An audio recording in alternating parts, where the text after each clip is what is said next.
dulu yang sebesar-besarnya kepada korban, kepada keluarga korban, kepada semua pihak yang ada dengan korban dan juga pihak Siloam.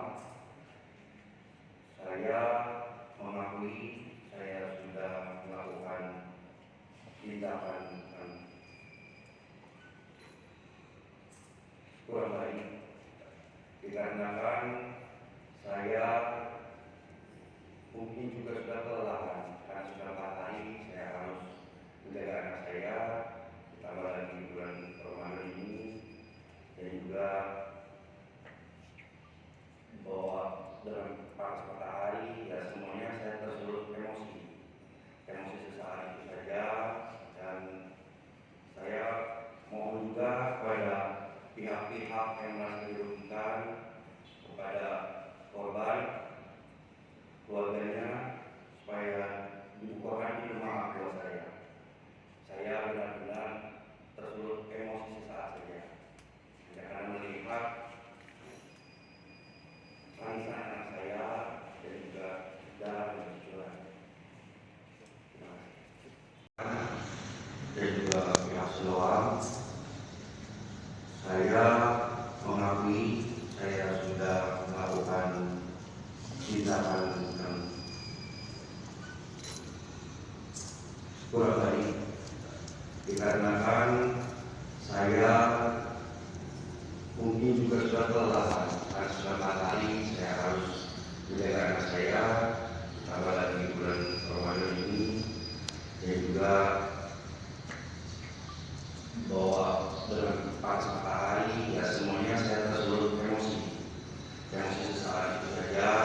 Dan saya mohon juga kepada pihak-pihak yang merasa dirugikan, kepada korban, keluarganya, supaya dibukakan di rumah kedua saya. Saya benar-benar tersulut emosi sesaat saja.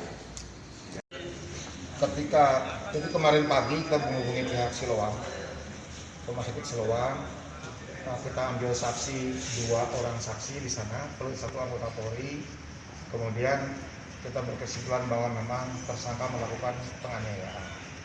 Namun kita juga masih perlu kepastian di mana lokasi tersangka. Juga kita mengembangkan teknologi kepolisian untuk mencari pos di mana tersangka berada. Kemudian dari hasil tersebut didapati bahwa tersangka berada di Kayu Agung, ibu kota Kabupaten Ogan Komering Ilir, yang kurang lebih berjarak 2 jam dari Polrestabes Palembang. Kemudian semalam pukul 7, tim dari Tekap dan Pidum Satreskrim Polrestabes Palembang dipimpin oleh Kasat Serse langsung menuju TKP sampai sana pukul 9 malam. Alhamdulillah saudara Jason ada di lokasi. Kemudian mungkin yang bersangkutan juga sudah tahu bahwa dia akan dijemput oleh pihak kepolisian, sehingga kita bisa mengeksekusi dan kembali sampai Palembang kurang lebih pukul jam 12 malam. Kemudian karena kasusnya sudah viral, kami minta Kasat Serse untuk langsung melaksanakan gelar perkara mengenai kemungkinan penyidikan dan pasal apa yang dikenakan.